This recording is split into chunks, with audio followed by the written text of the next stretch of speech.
ಅವರಿಗೆ ಕೈ ಕೊಟ್ಟು ಹೇಳ್ರಿ, ನಾನು ಸಂತೋಷವಾಗಿದ್ದೇನೆ. ಹಲ್ಲೆಲೂಯಾ. ಜಾನಣ್ಣನವರು ಒಂದು ವಾಕ್ಯವನ್ನು ಹೇಳಿದರು, ಕಿವಿಯುಳ್ಳವನು ಕೇಳಲಿ ಅಂತ. ಹಲ್ಲೆಲೂಯಾ. ಹೇಳುವ ಸ್ವಾಮಿ ನಮಗೆ ಕಿವಿಯನ್ನು ಕೊಟ್ಟಿದ್ದಿ. ಹೇಳ್ರಿ ಪ್ರತಿಯೊಬ್ಬರು, ಕೇಳುವಂತ ಕಿವಿಯನ್ನು ನಮಗೆ ಕೊಟ್ಟಿದ್ದಿ, ಕಾಣುವಂತ ಕಣ್ಣನ್ನು ನಮಗೆ ಕೊಟ್ಟಿದ್ದಿ. ಯಾವುದು? ಈ ಕಣ್ಣು ಈ ಕಿವಿ ಅಲ್ಲ, ಒಳಗಿನ ಕಿವಿ, ಒಳಗಿನ ಕಣ್ಣು. ಹಲ್ಲೆಲೂಯಾ. ಹೇಳುವ ಎಲ್ಲರೂ, ಸ್ವಾಮಿ ನಮಗೆ ಕೇಳುವಂತ ಕಿವಿಯನ್ನು ಕೊಟ್ಟಿದ್ದಿ. ನಾವು ಹೊಂದುತ್ತೇವೆ, ತೆಗೆದುಕೊಳ್ತೇವೆ ದೇವರ ಪ್ರಕಟಣೆಗಳನ್ನು, ದೇವರ ಜ್ಞಾನವನ್ನು. ನಾವು ಕಾಣುವರಾಗಿದ್ದೇವೆ ನಿನ್ನ ಪ್ರಕಟಣೆಗಳನ್ನು. Hallelujah, hallelujah. ಎಲ್ಲರೂ ಹೇಳ್ರಿ, ಶಾರೀರಿಕವಾಗಿ ಅಲ್ಲ,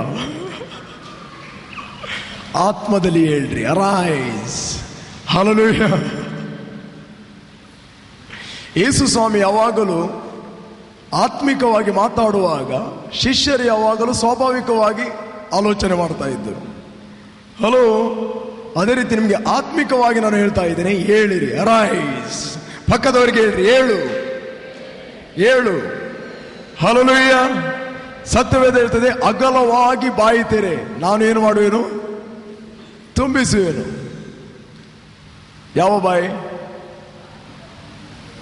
ಆತ್ಮಿಕ ಬಾಯಿ, ನಿಮ್ಮ ನಂಬಿಕೆಯ ಬಾಯಿ. ಹಲ್ಲೆಲೂಯಾ. ದೇವರ ವಾಕ್ಯ ಹೇಳ್ತದೆ, ಅಗಲವಾಗಿ ಬಾಯಿ ತೆರೆಯಿರಿ, ನಾನು ಏನು ಮಾಡುವೆನು? ತುಂಬಿಸುವೆನು. ದೇವರು ತುಂಬಿಸಬೇಕಾದ್ರೆ ನೀವು ಬಾಯಿ ತೆರೆಯಬೇಕು. ರೈಟ್? ಬಾಯಿ ಮುಚ್ಚಿಕೊಂಡು ಏನಾದರೂ ನೀರು ಒಯ್ಲಿಕ್ಕೆ ಆಗ್ತದ? ಬಾಯಿಗೆ ಎಲ್ಲ ಕೆಳಗೆ ಬೀಳುತ್ತದೆ. ರೈಟ್? ಕೊಡುವಂತ ಒಂದು ಸಂಗತಿಗೆ ತೆಗೆದುಕೊಳ್ಳುವ ಒಂದು ಸಂಗತಿ ಬೇಕು. ಹಲ್ಲೆಲೂಯಾ. ದೇವರ ಅಭಿಷೇಕ ಹೊಂದಿದವರಿಗೆ ಸತ್ಯವೇದ ಹೇಳ್ತದೆ, ಯಾರಾದರೂ ಬಾಯಾರಿದರೆ ಆತ ನನ್ನ ಬಳಿಗೆ ಬರಲಿ, ನನ್ನಿಂದ ಕುಡಿಯಲಿ, ನನ್ನನ್ನು ನಂಬುವವರ ಹೊಟ್ಟೆ ಒಳಗಿಂದ ಜೀವಕರವಾದ ಹೊಳೆಗಳು ಹರಿಯುತ್ತವೆ. ಹಲ್ಲೆಲೂಯಾ. Praise the Lord. ಅಭಿಷೇಕ ಇದ್ದವನು ನಂಬಿಕೆಯ ಮೂಲಕ ಅದನ್ನು ರಿಲೀಸ್ ಮಾಡುವಂತದ್ದು, ಹೊಂದುವವನು ಅಗಲವಾಗಿ ನಂಬಿಕೆಯ ಬಾಯನ್ನು ತೆರೆಯುವಂಥದ್ದು, ಹೊಂದುವಂಥದ್ದು. ಹಲ್ಲೆಲೂಯಾ.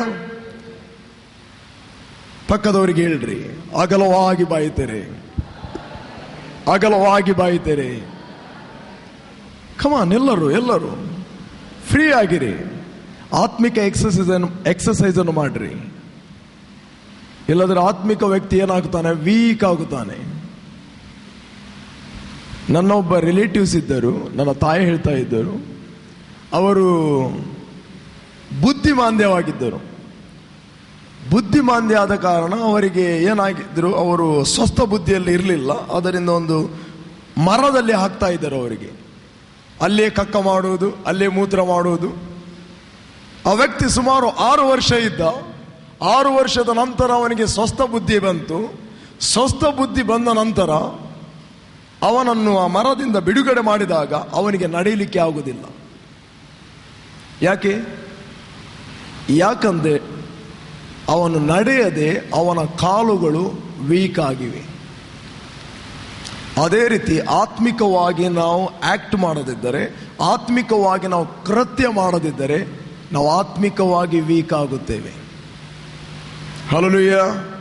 ಆಕ್ಟ್ ಆಫ್ ಅಪೋಸ್ತಲ್, ಅಪೋಸ್ತಲರ ಕೃತ್ಯ. ಹಲ್ಲೆಲೂಯಾ. ಅಪೋಸ್ತಲರು ಏನು ಮಾಡಿದರು? ಕ್ರಿಯೆ ಮಾಡಿದರು. ನಾವು ಯಾವಾಗಲೂ ದೇವರ ಕ್ರಿಯೆಗೋಸ್ಕರ ಕಾಯ್ತಾ ಇರ್ತೇವೆ. ಸ್ವಾಮಿ ನೀನೇನಾದ್ರೂ ಮಾಡು, ನೀನೇನಾದ್ರೂ ಮಾಡು, ನೀನೇನಾದ್ರೂ ಮಾಡು. We are waiting for God, God is waiting for you. Hallelujah. ದೇವರು ನಿಮಗೋಸ್ಕರ ಕಾಯ್ತಾ ಇದ್ದಾನೆ. ದೇವರು ನಿಮಗೋಸ್ಕರ ವೇಟ್ ಮಾಡ್ತಾ ಇದ್ದಾನೆ. ದೇವರು ನಿಮಗೋಸ್ಕರ 2000 ವರ್ಷಗಳಿಂದ ಯೇಸು ಸ್ವಾಮಿ ಕಾಯ್ತಾ ಇದ್ದಾನೆ. ಪ್ರತಿಯೊಬ್ಬ ವ್ಯಕ್ತಿಗೆ, ಪ್ರತಿಯೊಬ್ಬ ಸ್ತ್ರೀಗೆ, ಪ್ರತಿಯೊಬ್ಬ ಪುರುಷನಿಗೆ, ಪ್ರತಿಯೊಬ್ಬ ಕಷ್ಟದಲ್ಲಿದ್ದವನಿಗೆ, ಸಮಸ್ಯೆಯಲ್ಲಿದ್ದವನಿಗೆ ದೇವರು ವೇಟ್ ಮಾಡ್ತಾ ಇದ್ದಾನೆ. ಹಲ್ಲೆಲೂಯಾ. ಪ್ರಿಯರೇ, ಈ ಹಾಲ್ ಬಿಟ್ಟು ಹೋಗುವ ಮೊದಲು ನೀವು ಯಾವ ಸಂಗತಿಯನ್ನು ಹೊಂದಿಲ್ಲ ಅದನ್ನು ಹೊಂದಿ ಹೋಗುವರಾಗಿದ್ದೀರಿ. ಹಲ್ಲೆಲೂಯಾ. ಹೇಳ್ರಿ, ನಾವು ಹೊಂದುವರಾಗಿದ್ದೇವೆ. ಯಾವ ಸಂಗತಿ, ನಿಮ್ಮ ಸ್ವಸ್ಥತೆ ಆಗಿರ್ಬೋದು, ನಿಮ್ಮ ಬಿಡುಗಡೆ ಆಗಿರ್ಬೋದು, ನಿಮ್ಮ ಪ್ರಾರ್ಥನೆಗೆ ಉತ್ತರಗಳಾಗಿರ್ಬೋದು, ಏನೇ ಆಗಿರುವುದಾದರೆ ಈ ಹಾಲ್ ಬಿಟ್ಟು ಹೋಗುವ ಮೊದಲು ಹೇಳ್ರಿ, ಸ್ವಾಮಿ ನಾವು ಹೊಂದಿ ಹೋಗೋರಾಗಿದ್ದೇವೆ, ಹೊಂದಿ ಹೋಗೋರಾಗಿದ್ದೇವೆ. ಹಲ್ಲೆಲೂಯಾ. ಪ್ರಿಯರೇ, ಬೋಧನೆ ಮಾಡುವಂಥದ್ದು ಯಾಕಂತ ಹೇಳಿದ್ರೆ ನಿಮ್ಮ ಬಾಯಿ ಇನ್ನೂ ಅಗಲವಾಗಿ ತೆರೆಯುವುದಕ್ಕೋಸ್ಕರ. ಹಲ್ಲೆಲೂಯಾ. ದೇವರ ವಾಕ್ಯ ಹೇಳ್ತದೆ, ಅಗಲವಾಗಿ ಬಾಯಿ ತೆರೆಯಿರಿ. ಯಾವ ಬಾಯಿ? ಅದು ನಂಬಿಕೆಯ ಬಾಯಿ. ನಂಬಿಕೆ ಹೇಗೆ ಬರುತ್ತದೆ? ಕಿವಿಯುಳ್ಳವನು ಕೇಳಲಿ. ಹಲೋ, ನಂಬಿಕೆ ದೇವರ ವಾಕ್ಯವನ್ನು ಕೇಳಿದ್ದರಿಂದ ಕೇಳಿದ್ದರಿಂದ ಕೇಳಿದ್ದರಿಂದ ಕೇಳಿದ್ದರಿಂದ ಕೇಳಿದ್ದರಿಂದ ಬರ್ತದೆ. ನಂಬಿಕೆ ಬಂತು ಅಂತ ಹೇಳಿದ್ರೆ ದೇವರು ಕೊಟ್ಟಂತ ಸಂಗತಿಗಳನ್ನು ನಾವು ಹೊಂದುವುದಕ್ಕೋಸ್ಕರ ನಮ್ಮ ಬಾಯಿ ತೆರೆಯಲ್ಪಡುತ್ತದೆ. ಒಮ್ಮೆ ನಾನು ಪ್ರಾರ್ಥನೆ ಮಾಡ್ತಾ ಇದ್ದೆ, ದೇವರ ವಾಕ್ಯ ಹೇಳ್ತೆ ಅಗಲವಾಗಿ ಬಾಯಿ ತೆರೆಯಿರಿ, ದೇವರು ತುಂಬಿಸ್ತಾನಂತ. ಒಬ್ಬ ವ್ಯಕ್ತಿ ಆಕ್ಸಿಜನ್ ಎಳೀತಾ ಇದ್ದಾರೆ. ಹಲೋ,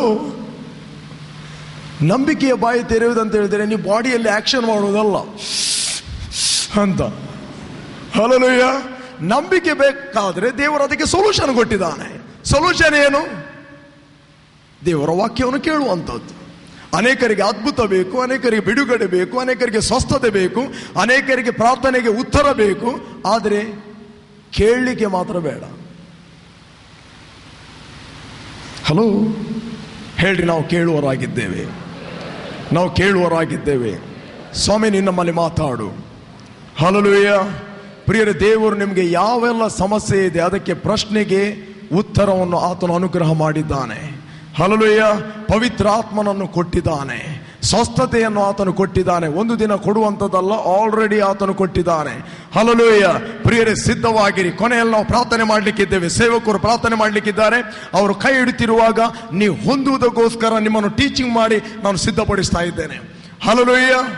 ಸತ್ಯವೇದ ಹೇಳ್ತಿದೆ, ರೋಗಿಗಳ ಮೇಲೆ ಕೈ ಇಟ್ಟಾಗ ಅವರು ಸ್ವಸ್ಥತೆಯನ್ನು ಹೊಂದುತ್ತಾರೆ. ರೋಗಿಗಳಿಗೆ ಪ್ರಾರ್ಥನೆ ಮಾಡಿದಾಗ ಸ್ವಸ್ಥತೆ ಹೊಂದ್ತಾರಂತ ಬರೆಯಲಿಲ್ಲ.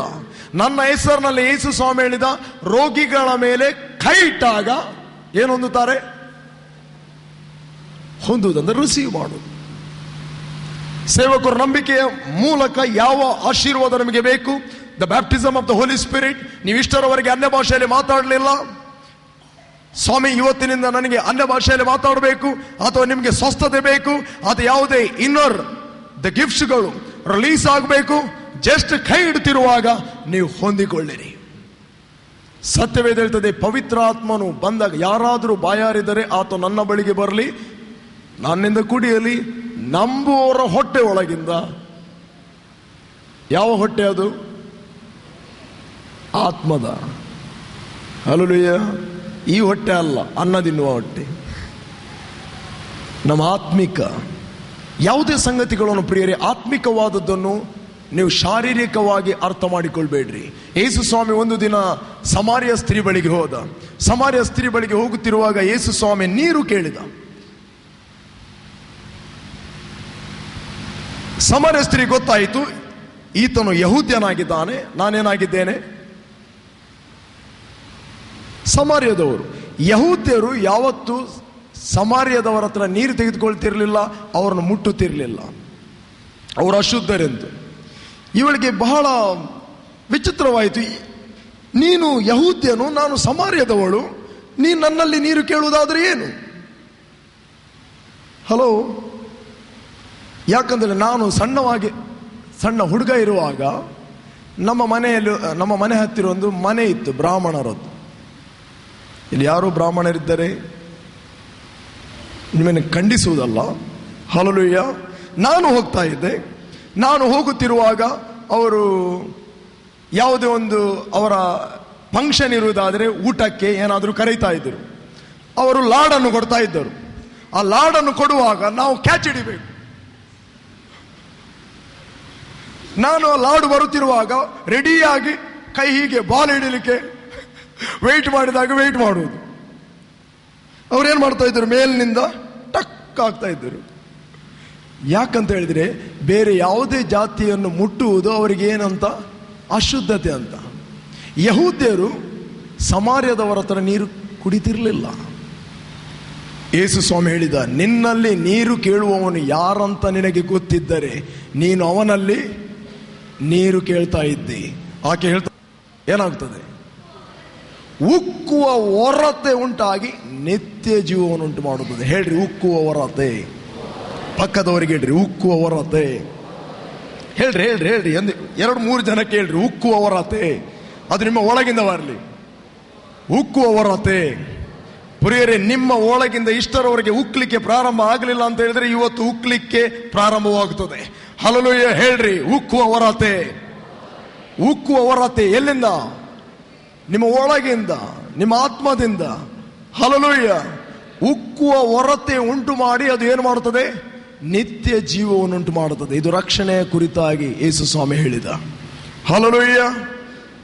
ಯೇಸು ಸ್ವಾಮಿ ಆತ್ಮಿಕವಾಗಿ ಮಾತಾಡ್ತಾ ಇದ್ದಾನೆ. ಆಕೆ ಸ್ವಾಭಾವಿಕವಾಗಿ ಉತ್ತರ ಕೊಡ್ತಾ ಇದ್ದಳು. The natural. ಸತ್ಯವೇದ ಹೇಳ್ತದೆ, ಸ್ವಾಭಾವಿಕ ಮನುಷ್ಯನು ಆತ್ಮಿಕ ಸಂಗತಿಗಳನ್ನು ಆತನು ಬೇಡವೆನ್ನುತ್ತಾನೆ. ಅವನಿಗೆ ಅದು ಏನು ಕಾಣ್ತಂತೆ? ಹುಚ್ಚು ಮಾತು. ನೆಂಚಿನ ಪಕ್ಕಡೆ ಪಚ ಪಚ ಪಚ ಅಲ್ಪಿ. 1 ಕೊರಿಂಥ 2:16 ಹೇಳ್ತದೆ, ಅವನಿಗೆ ಹುಚ್ಚು ಮಾತಾಗಿ ಅದು ಕೇಳುತ್ತದೆ. ಹಲೋ. ನಿಕೋದಮ ಬಂದ. ಯೇಸು ಸ್ವಾಮಿ ಹತ್ತಿರ ನಿಕೋದಮನು ರಾತ್ರಿ ವೇಳೆಯಲ್ಲಿ ಬಂದ. ರಾತ್ರಿ ವೇಳೆಯಲ್ಲಿ ಬಂದು ಕೇಳಿದ, ನೀನು ಮೇಲಿನಿಂದ ಬಂದ ಬೋಧಕ, ದೇವರ ಸಹಾಯವಿಲ್ಲದೆ ನೀನು ಏನು ಮಾಡಲಿಕ್ಕೆ ಆಗುವುದಿಲ್ಲ. ನೀನು ಮೇಲಿನಿಂದ ಬಂದ ಬೋಧಕ ಅಂತ ನನಗೆ ಗೊತ್ತು. ಅಷ್ಟರೊಳಗೆ ಯೇಸು ಸ್ವಾಮಿ ಹೇಳಿದ, ನಿಕೋದಮ, ನೀನು ಹೊಸದಾಗಿ ಹುಟ್ಟದಿದ್ದರೆ ದೇವರ ರಾಜ್ಯವನ್ನು ಕಾಣುವುದಿಲ್ಲ. ಹೊಸದಾಗಿ ಹುಟ್ಟುವುದಂದ್ರೆ ಏನು? ನಿಕೋದಮ ನ್ಯಾಚುರಲ್ ಅರ್ಥ ಮಾಡ್ತಾ ಇದ್ದಾನೆ. ಸ್ತ್ರೀಯ ಗರ್ಭದೊಳಗೆ ಹೋಗಿ ಇನ್ನೊಮ್ಮೆ ನಾನು ಹೊರಗೆ ಬರುವುದಾ, ಅಥವಾ ಸತ್ತು ಇನ್ನೊಮ್ಮೆ ಹುಟ್ಟಿ ಬರುವುದಾ? ಯೇಸು ಸ್ವಾಮಿ ಹೇಳಿದ, ಆತ್ಮದಿಂದ ಹುಟ್ಟಿದ್ದು ಆತ್ಮವೇ, ಶರೀರದಿಂದ ಹುಟ್ಟಿದ್ದು ಶರೀರವೇ. ಪಕ್ಕದವರಿಗೆ ಹೇಳ್ರಿ, ಆತ್ಮದಿಂದ ಹುಟ್ಟಿದ್ದು. ಕಮಾನ್, ಎಲ್ಲರೂ ಆಚೆ ಹೇಳ್ರಿ, ಆತ್ಮದಿಂದ ಹುಟ್ಟಿದ್ದು ಆತ್ಮವೇ, ಶರೀರದಿಂದ ಹುಟ್ಟಿದ್ದು ಶರೀರವೇ. ಹೇಳ್ರಿ ಪಕ್ಕದವರು, ಆತ್ಮವೇ, ಶರೀರದಿಂದ ಹುಟ್ಟಿದ್ದು ಶರೀರವೇ. ಹೇಳ್ರಿ, ಆತ್ಮದಿಂದ ಹುಟ್ಟಿದ್ದು ಆತ್ಮವೇ, ಶರೀರದಿಂದ ಹುಟ್ಟಿದ್ದು ಶರೀರವೇ. ಹಲ್ಲೆಲೂಯಾ. ಮುಂದೆ ಯೇಸು ಸ್ವಾಮಿ 6ನೇ ಅಧ್ಯಾಯಕ್ಕೆ ಹೋಗ್ತಾನೆ. ನನ್ನ ಮಾಂಸವನ್ನು ತಿನ್ನದಿದ್ದರೆ, ನನ್ನ ರಕ್ತವನ್ನು ಕುಡಿಯದಿದ್ದರೆ ನಿಮ್ಮಲ್ಲಿ ಏನಿಲ್ಲ. ನಾವು ಬೀಪಿ ತಿನ್ನುವವರು, ನಾವು ಕೋಳಿ ತಿನ್ನುವವರು. ಇವನ ಮಾಂಸ ಯಾರಿಗೆ ಬೇಕು? ಹಲೋ.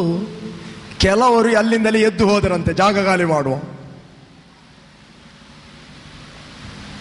ಕೆಲವರು ಎದ್ದು ಹೋದರು. ಇವನ ಸಹವಾಸ ಮಾಡಿದರೆ ನಮಗೆ ಕೂಡ ಮೆಂಟಲ್ ಹೇಳಲಿಕ್ಕಿದ್ದಾರೆ. ಕೇವಲ 12 ಮಂದಿ ಮಾತ್ರ ಉಳಿದರು. ನೀವು ಕೂಡ ನನ್ನನ್ನು ಬಿಟ್ಟು ಹೋಗ್ತೀರಾ?